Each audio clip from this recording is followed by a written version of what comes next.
Okay, so good day everyone and welcome po ulit sa ating video tutorial. For our topic for the day mga kaibigan ay pag-usapan po natin yung presenter, yung worship software na ginagamit sa mga multimedia ministry sa simbahan, na kung saan ginagamit ito sa pag-ere ng mga lyrics ng kanta sa projector o TV screen ng simbahan. So for our topic for today is gagawa po tayo ng kanta. Magsusulat po tayo ng kanta. So ang gagawin po natin, i-click natin yung presenter. Ito na po. Alam niyo ba yung presenter ay dating Worship Extreme, no? So click po natin yung songs. Then, dito naman is create new. Now, dito, lalabas yung create new. So, ang gagawin po natin, magta-type po tayo ng pamagat ng kanta. Like, for example, maghatag. Yung sa Ilonggo word na ibig sabihin ay magbigay. Okay, so, i-create new slide.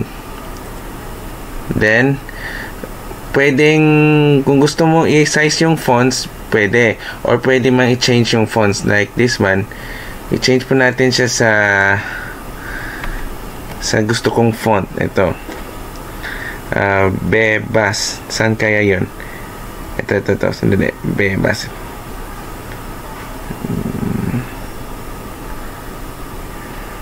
Ito. Yan. I-size natin siya sa 86. Yan. First, ito po yung first slide is lagyan natin ng title. Title muna.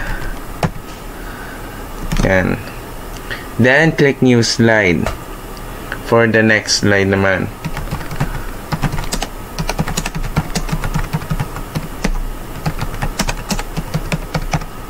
Then, click mo rin next slide. A new slide pala. This is a new slide. Yung kulay green na button.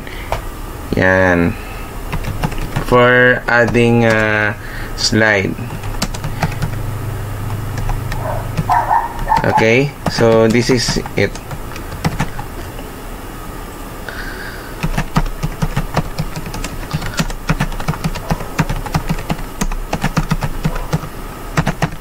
Okay, so kapag tapos na, you just click save. Yan. Now, click to the presenter button. Make sure na i-click mo yung presenter logo, ha. Ito guys, para lalabas yung home. Yan. Now, check natin kung nakasave na ba yung kanta. Click songs. I-check po natin. Load more. Ayan. Ito na. Ayan. Now, ang gagawin po natin, i-ere natin siya sa screen, no? Na click to new service. Gagawa po tayo ng lineup sample. Just click save. Ayan.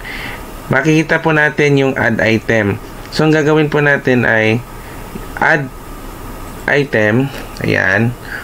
Then lyrics. Hanapin natin yung mga tag. Ito siya guys, click. Then launch. Ayan. Or you can put your background na bagay sa kanta.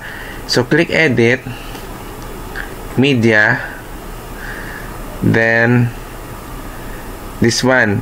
Pili ka lang sa mga backgrounds na dinownload ko. Like for example, yung clouds. Ayan, check. Then click launch. Okay, so ito na po siya guys.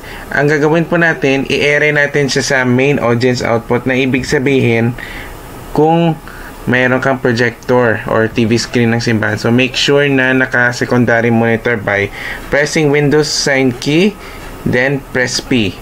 Ayan, make sure naka-extend. Ha? Okay, so i-ere natin. Click natin yung mga 5 slides. Then ito. Ayan. Ayan, eto na, ayan. So, eto na po yung ang reason. Okay? So, dyan po nagtatapos sa ating video for today, and maraming salamat po sa panonood sa ating video tutorial na ito kung paano maglagay ng panibagong kanta sa presenter na worship software, yung dating Worship Extreme. So, thank you so much for watching, and see you again for the next video. Goodbye and God bless you all.